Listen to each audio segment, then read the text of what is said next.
తెలుగు శ్రోతలందరికీ నమస్కారం అండి. మన అలనాటి కథలు ఎవర్ గ్రీన్ స్టోరీస్ ఛానల్కి మీ అందరికీ స్వాగతం. తప్పెవరిది అనే చిన్న ధారావాహిక వినేద్దామండి. రచన శ్రీమతి మాదిరెడ్డి సులోచన గారు. ఆ రోజు 1 తారీఖన్న సంగతి గుర్తుకు రాలేదు. దీపావళి కథల పోటీకి ఆఖరి రోజు దగ్గర పడుతుందని చకచకా రాసుకుపోతున్నాను. తలుపు దబదబా బాదిన చెప్పుడైంది. రోడ్డు మీదున్న కొట్టుగది. అసలే లారీల రుద్దతో ఊపిరి ఆడదంటే ఇతనెవరా అని తలుపు తీశాను. ఆ వరుస కట్టిన కొట్టుల యజమాని. నా గుండెలో రాయిపడింది. మీరా? నేనేనయ్యా. 3 నెలల అద్దె ఈరోజు ఇవ్వకపోతే అసలు ఇంట్లో ఉండడానికి వీల్లేదు అన్నాడు. 2 నెలల నుండి నా వాయిదాలు నిలబెట్టుకోలేని నేను ఏం చెప్పలేకపోయాను. అలా బెల్లం కొట్టిన రాయిలా నిల్చుంటావేం? మీరొక్క వారం గడువు ఇయ్యండి అన్నాను ఎండిన నోరు తడుపుకుంటూ. 1 వారం కాదు, 1 రోజు ఆగనయ్యా అన్నాడు ఖచ్చితంగా. నిజమండి, పత్రిక ఆఫీస్కు ఉత్తరం రాశాను. నాకు రావాల్సిన పారితోషికం త్వరగా పంపమని. తప్పక పంపుతారండి? పత్రికల వాళ్ళు పంపిన పారితోషికంతో అప్పులు తీరుస్తావటయ్యా? వెర్రి నాయనా. గారపళ్ళు బయటపడేలా నవ్వాడు. ఈ రాతల కంటే హాయిగా కోమటి కొట్లో పద్దులు రాయవయ్యా, బాగుపడతావు. అయ్యా, పద్దులు రాసే పని ఇప్పించండి, పుణ్యం ఉంటుంది అన్నాను.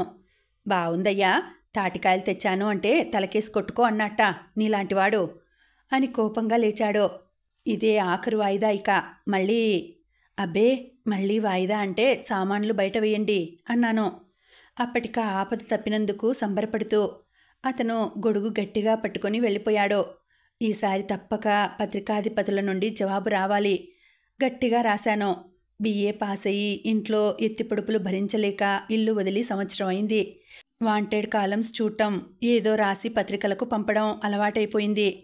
ఏ ఆఫీస్కు వెళ్ళినా రికమెండేషన్లనే కావాలంటారు. కొన్నాళ్ళు ఫ్రెండ్స్ ఇళ్ళ అరుగుల మీద గడిపాను. 1-2 కథలు అచ్చైనాక ధైర్యంగా గది తీసుకున్నాను. రాత్రిపూట రైల్వే స్టేషన్లో సామాన్లు మోస్తూ కాగితాలు కొంటున్నాను. హోటల్ ప్రొపరేటర్ సుబ్బయ్యకు ఇంగ్లీష్ నేర్పినందుకు 1 పూట తిండి దొరుకుతుంది. నాలాంటి పట్టభద్రులు దేశంలో కోకొల్లలు. మళ్ళీ వచ్చి పెన్ను పట్టుకున్నాను. తలుపు చప్పుడైంది. విసుగ్గా లేచి తలుపు తీశాను. పోస్ట్ మ్యాన్ నిల్చున్నాడు. నాకు ప్రియురాలిని చూసిన ప్రియుడికి కలిగినంత ఆనందం కలిగింది. కవర్ను చూసి మరీ ఆనందపడిపోయాను. అతని చేతిలోంచి లాక్కున్నట్టే తీసుకుని చించాను. నా చేతులు వణకసాగాయి. నా స్వంతంగా సంపాదించినది. ఆనందం, ఆవేశం ఏదోగా ఉంది. ఉత్తరం విప్పాను. నా ఉత్సాహంపై చల్లటి నీళ్లు చిలకరించినట్టయింది. శ్రీ కృష్ణ గారికి, ఇకపై మా ఆఫీస్కు ఉత్తరాలు రాసేటప్పుడు కాస్త సభ్యతగా రాయండి. మీ కథకు పారితోషికం పంపాము. ఆ పైన చదవాలనిపించలేదు. ఉత్తరానికి పిన్ చేసిన చెక్కు విడదీశాను. 20 రూపాయల చెక్కు. మిగతా సంగతులెలా ఉన్నా 60 రూపాయల అద్దె. నా కాళ్ళు చేతులు చల్లబడ్డాయి. గడువు తప్పకుండా ఇంటి యజమాని వచ్చాడు. ఇల్లంతా వెతికితే తనకు కావలసినవేమన్నా దొరుకుతాయేమోనని చుట్టూ కలయి చూశాడు. ఆ తర్వాత నేను సర్ది పెట్టుకున్న చేతి సంచిని కసితీరా వీధిలోకి గిరాటేశాడు. నేను బయట నిల్చొని అసహాయంగా కర్ణ కఠోరంగా వినిపించే అతని వాగ్బాణాల కోసం చెవులు అప్పగించి నిల్చున్నాను. బుర్రుమనే శబ్దంతో పాటు మృదువైన కంఠం వినిపించింది. ఏమిటది? ఉలిక్కిపడి చూశాను. తలతలలాడే ఆకుపచ్చ అంబాసిడర్ కారుంది. దాంట్లో నుండి దివి నుండి భువికి వచ్చిన దేవకన్యలా ఉన్న స్త్రీ దిగింది.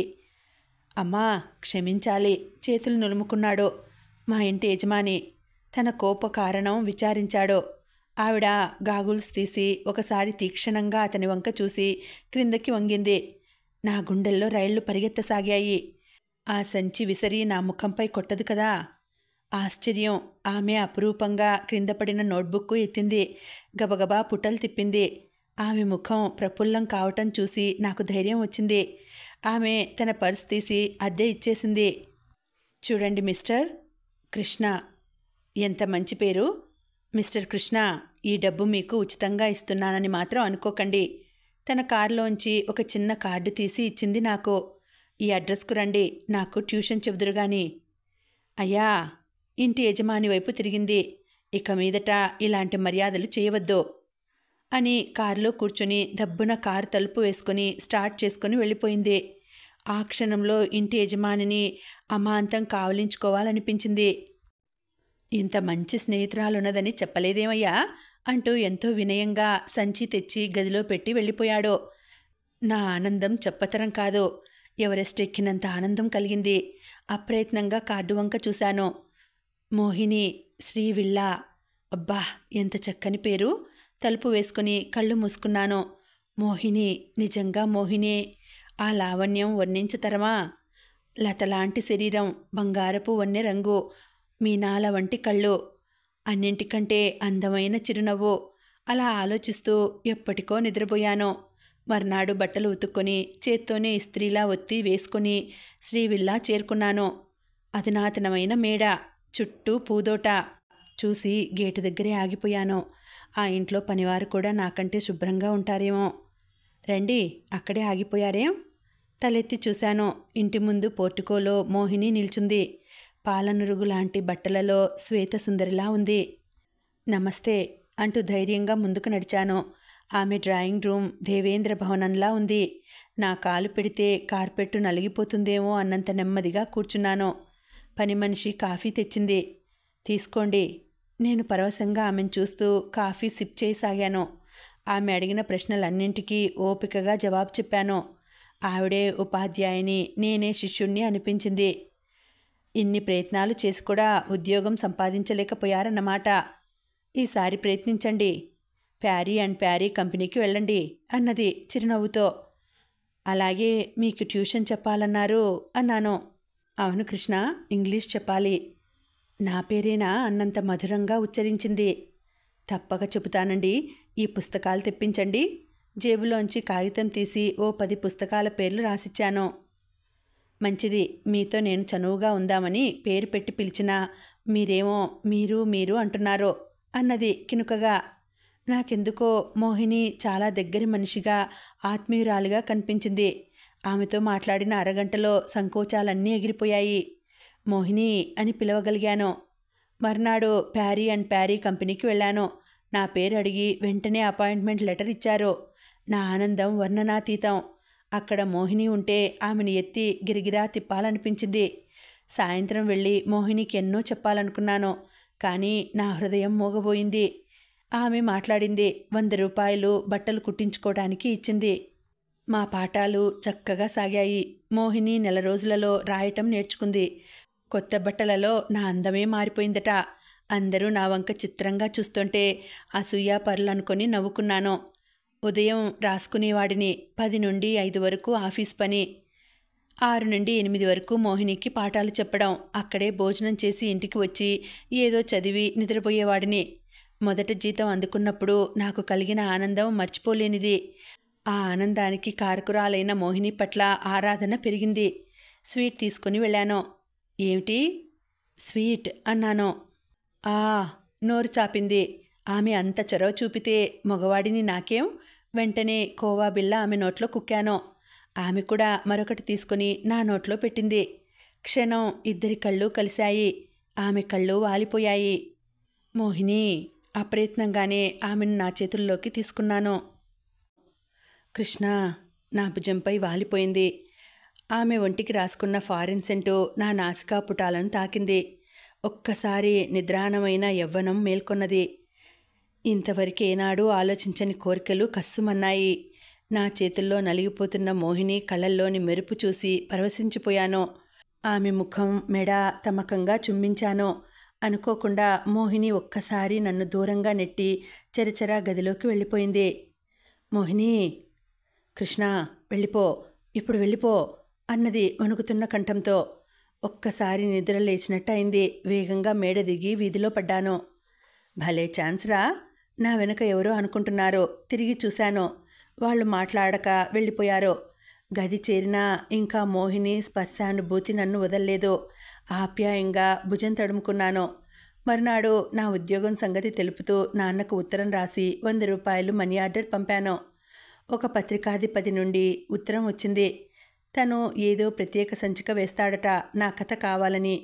రఫ్ కాపీ ఒక నోట్బుక్లో రాశాను. ఆ నోట్బుక్ మోహిని దగ్గరుండిపోయింది. మోహిని దగ్గరకు మరో వారం వరకు వెళ్ళొద్దనుకున్న నా నిర్ణయం సడలిపోయింది. ఆ సాయంత్రమే వెళ్ళాను. మెట్లు ఎక్కుతుంటే నా కాళ్ళు వణకసాగాయి. క్షమార్పణ చెప్పుకోవాలి అనుకున్నాను. రా కృష్ణ. మోహిని ఎదురు వచ్చింది. ఆమె ముఖం ఎప్పటిలా ప్రశాంతంగా ఉంది. వెళ్ళి సోఫాలో కూర్చున్నాను.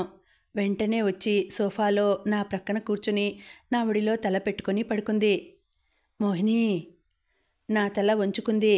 అప్రయత్నంగా ఆమె పెదవులు నా పెదవులను నొక్కివేశాయి. కాసేపటికి నేను తల పైకెత్తాను. మోహిని, నీకిది న్యాయమా? న్యాయం అన్యాయం ఆలోచించలేదు కృష్ణ. నాకు కావలసిన మధురానుభూతి పొందాను. ఇంతకు మించి నువ్వేం కోరవద్దు. అది నీ శ్రేయస్సు కోరి చెబుతున్నాను అన్నది మృదువుగా నా చెంపలు రాస్తూ. అది సాధ్యమా? అలా అయితే ఇక్కడికి రాను అన్నాను. ఊహూ, నువ్వు రాకుంటే నేను బ్రతకలేను అన్నది. నువ్వు ఉండలేవు. ఈరోజు నిన్ను చూడాలనేం రాలేదు. మరెందుకో? నా కథల నోట్బుక్ నీ దగ్గర ఉండిపోయింది. అది తీసుకుపోదామని. అలాగా కృష్ణ. నీకు తోచింది రాయటమేనా? వెనుక ముందు పరిస్థితులు ఆలోచించవా? ఏం ఆలోచించాలి? చీడపురుగులు అంటూ వేశ్యలను దుయ్యబడుతూ రాశావు. వారు అలా ఎందుకు మారారంటావు? పొగరు, మదం. ఆమె చెయ్యి నా నోటిని మూసింది. నేను ఆ చేతిని త్రోసి తలెత్తి కూర్చోబెట్టాను. నీకంతే తెలుసు. ఒక్కొక్క వేశ్య జీవితం వెనకాల ఎంత కథ ఉందో నీకేం తెలుసు? పోనీ నేనో కథ చెబుతాను, రాయి. అదే పత్రికకు పంపించు. అలాగే, చెప్పు అన్నాను. నీ ఒడిలో పడుకొని చెప్పాలి. బావుంది శిక్ష. చిన్నగా నవ్వుతూ మోహినిని ఒడిలోకి లాక్కున్నాను. ఆమె కళ్ళు చెమర్చి ఉన్నాయి. ఎందుకు మోహిని అన్నాను ముంగురులు సవరిస్తూ. నీలాంటి పురుషుడు భర్తగా లభిస్తే నాకేం అభ్యంతరం లేదు. నీకే హోదా అడ్డు వస్తుంది అన్నాను నిష్ఠూరపడుతూ. అవును, వియ్యానికి కయ్యానికి సమానత్వం ఉండాలి అంది కోపంగా. ఆమెను త్రోసివేయబోయాను. నవ్వుతూ తన చేతులు నా మెడ చుట్టూ వేసింది. లేవకుండానే ఇక లాభం లేదని కథ చెప్పమన్నాను. మొదలుపెట్టింది. ఓ అందమైన ఆంధ్రుల అమ్మాయి బోలెడు కట్నంతో ఒక ఇంజనీర్ను పెళ్లాడుతుంది. అతనికి కలకత్తాలో పని. వారిద్దరూ ఆనందంగా హాయిగా ఉన్నారు. వారి ఆనందం పాడు చేయటానికి బామ్మో అత్తయ్యో కలకత్తా వస్తారు. చిలిపికయ్యాలు, క్షమార్పణలు అన్నాను. కృష్ణ, కథ పూర్తిగా వినకుండా అడ్డుపడద్దు. కోపంగా చూసి కళ్ళు మూసుకుంది. ఆ అమ్మాయి పెద్దగా చదువుకోలేదు. భర్త చుట్టూ తన ప్రపంచం ఉందనుకుని బ్రతికింది.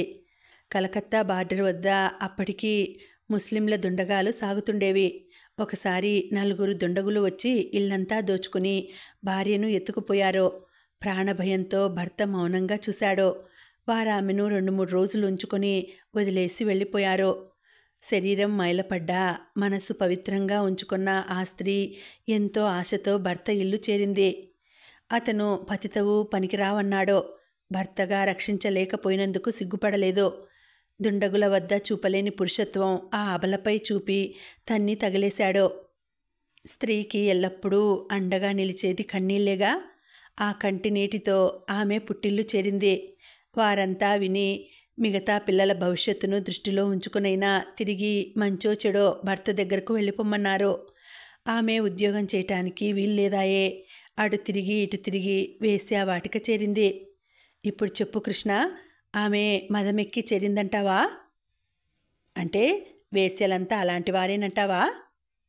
అలాంటి వారే కాదు, అలాగే మోసగింపబడినవారు. ప్రతి స్త్రీకి ఇల్లు, భర్త, బాధ్యతలు అంటే ఎంతో అపురూపం కృష్ణ నిట్టూర్చింది. దురదృష్టం వారిని అధోగతికి ఈడుస్తుంది అని చటుక్కున లేచింది. కృష్ణ, వెళ్ళు. నీకిష్టమైన రీతిలో కథ అల్లు. ముఖ్యమైన థీమ్ ఇచ్చాను అన్నది. సరే, ఇంగ్లీష్ చదువు కొండెక్కిందా అడిగాను. అవును, నా ఆరోగ్యం బాగుండలేదు. డాక్టర్ దగ్గరికి వెళ్ళాలి అన్నది. ఓ ప్రశ్న అడిగేదా మోహిని? అనుమతి కావాలా? అలా అని కాదనుకో. నీకు అమ్మా నాన్న ఎవరూ లేరా అని అడిగాను. అందరూ ఉన్నారు.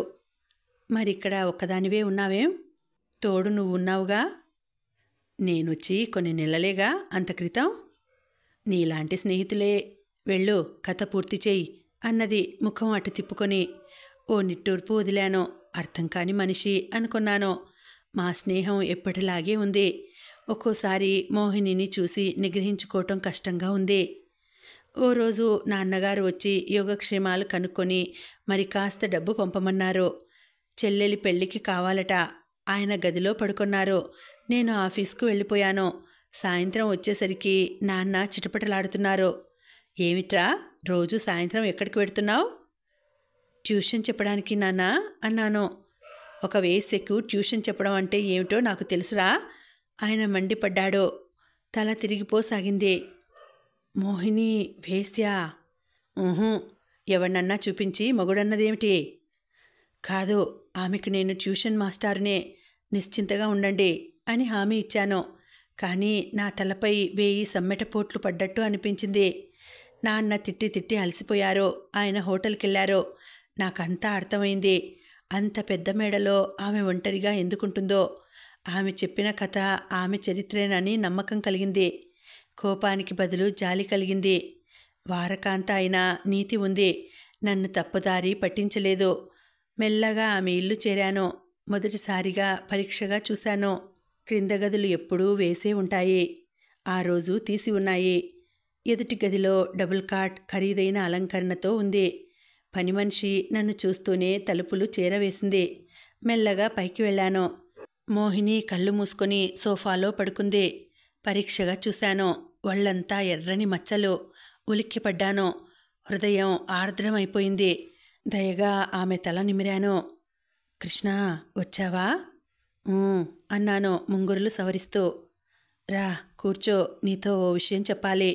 నిన్ను మభ్యపెట్టడం భావ్యం కాదు అన్నది లేచి కూర్చుంటూ. ఆమె కళ్ళు వాచి ఉన్నాయి. నాకు తెలుసు అన్నాను. ఏమిటి తెలుసు? నిన్న రాయమన్న కథ నా కథే. ఆ అభాగ్యురాల్ని నేనే కృష్ణ. 2 చేతులతో ముఖం కప్పుకొని ఏడ్చింది. చూడు మోహిని, నీ ఆరోగ్యం బాగుండలేదు. పాత పరిచయాలకు స్వస్తి చెప్పి మొదట నీ ఆరోగ్యం సంగతి చూసుకో. తర్వాత సంగతి తర్వాత ఆలోచిద్దాం. కృష్ణ, నన్నెప్పటికీ నీ దగ్గర ఉండనిస్తావా? తప్పక అన్నాను. ఎంత మంచివాడవు. ఎప్పట్లా నా ఒడిలో ఒరిగిపోయింది. చీకటి పడ్డాక ఎప్పటిలా ఇద్దరం భోజనం చేశాము. నేనంటే అసహ్యంగా లేదా అన్నది. లేదు మోహిని, నువ్వంటే గౌరవం కలుగుతున్నది. తన్ను కోరే పురుషుడి క్షేమం ఎవరు కోరుతారు?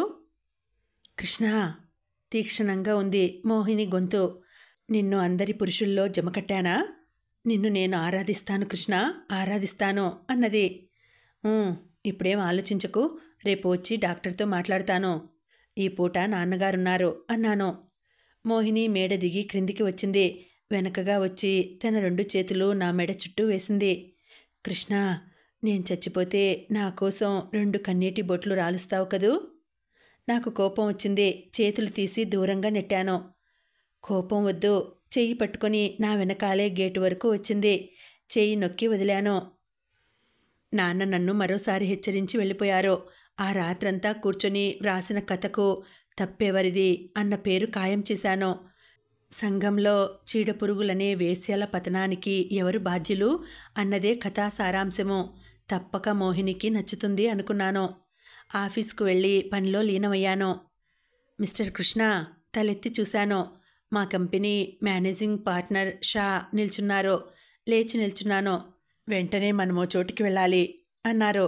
ఫైళ్లు మూసి అతన్ని అనుసరించాను. అతని కారు వెళ్ళి మోహిని ఇంటి ముందు ఆగింది. నాకు ఆశ్చర్యం, భయం కలిగాయి. అతని వెనకాల యాంత్రికంగా ఇంట్లోకి అడుగుపెట్టాను. అక్కడ మోహిని చుట్టూ చేరి పనివారు, చుట్టుపక్కల వారు విలపిస్తున్నారు. ఓహ్! షా కొద్దిసేపు నిశ్చలంగా నిల్చున్నారు. ఆ తర్వాత కళ్ళు తుడుచుకున్నారు. కృష్ణ, ఇలాంటి అవసరం వస్తుందనే నిన్ను పిలుచుకువచ్చాను. దహన సంస్కారాలు చేయించు. ఓ 100 రూపాయలు నా పైకి విసిరి వెళ్ళిపోయాడు. ఎంత నిర్దయ! అతనికా ఇంటితో ఉన్న సంబంధ బాంధవ్యాలు అర్థమయ్యాయి. తన ఇల్లాలే పోతే? అవును, అందం ఆనందం కొరకే. బంధమే బాధ్యతలు పెంచుతుంది. వెళ్ళి మోహిని తల ఎత్తి ఒడిలో పెట్టుకున్నాను. భోజనానికి పిలుద్దామని వెళ్ళేసరికి నిద్ర మాత్రలు మింగినట్టుందయ్యా. పొద్దున ఎటో వెళ్ళింది. అక్కడేం జరిగిందో పని మనిషి వెక్కుతూ చెప్పింది. నా చేతి మీదుగా మోహిని మోహన రూపాన్ని భస్మం చేసి రాత్రి 7 దాటాక ఇల్లు చేరాను. నా మనసంతా శూన్యంగా ఉంది. కళకళలాడే మోహిని క్షణంలో భస్మం అయిపోయింది. ఆమె అలా కావటానికి కారణం ఎవరు? తప్పెవరిది? చాపపై దొర్లసాగాను. ఏమండి? తలెత్తాను. పక్కింటామె చిన్న సూట్ కేసుతో నిల్చుంది. ఏమిటండి? పొద్దున్న మీరు వెళ్ళగానే ఒక స్త్రీ కారులో వచ్చి ఇది మీకిమ్మంది అంటూ సూట్ కేస్ అక్కడ పెట్టి వెళ్ళిపోయింది. ఆదుర్దాగా తెరిచాను. అందులో సీల్ చేయబడిన ప్యాకెట్లున్నాయి. వాటిని తీయగానే ఒక ఉత్తరం క్రింద పడింది. తీసి చూశాను. కృష్ణ, నిన్ను మరీ మరీ పిలవటానికైనా బ్రతకాలనుకున్నాను. కానీ విధి బలీయమైంది. ఈ భయంకరమైన సుఖవ్యాధి గల నన్ను ఎవరూ చూడరు. అందుకే వెళ్ళిపోతున్నాను. వెళ్లే ముందు ఒక కోరిక కోరతాను. మగపిల్లలంతా స్వార్థంతో ఆస్తి పంచుకుపోయారు. ఆఖరు చెల్లి పెళ్లి చేయలేక నాన్న తిప్పలు పడుతున్నాడు. ఆయన చిన్నప్పుడు నన్నెంతగా ప్రేమించాడో చెప్పలేను. నేను అభిమానించేది నిన్ను, నాన్నను. ఆయన నన్ను స్వీకరించనని, తండ్రిగా ఇతర పిల్లలకు అన్యాయం జరగరాదని. అంతే, ఆయన నా సాయం నిరాకరించారు. నువ్వెలాగైనా వారితో పరిచయం పెంచుకొని నా చిన్న చెల్లిని వివాహం చేసుకో. మోహినికి ప్రతిరూపం ఆమె. అదే నా కోరిక. ఇక్కడ నాకున్న డబ్బు వివరాలు, నగలు ఉన్నాయి. ఇల్లు షాగారిదే, కారు అతనిదే. దాంతో మనకేం సంబంధం లేదు. కృష్ణ, నాకేదైనా కోరిక ఉంటే మరో జన్మలోనైనా నీతో జీవితం పంచుకోవాలని. ఇక చదవలేకపోయాను. నా కళ్ళు రెండూ నిండుకుని అంతా మసకమసకగా కనిపించింది. మోహిని అనుకున్నాను బాధగా. ఎక్కడో టంగు టంగున 12 గంటలు వినిపించాయి. చిన్నగా కళ్ళు మూసుకున్నాను. కథ సమాప్తం. మళ్ళీ వచ్చే వీడియోలో కలుసుకుంటానండి. అంతవరకు సెలవు. నమస్తే.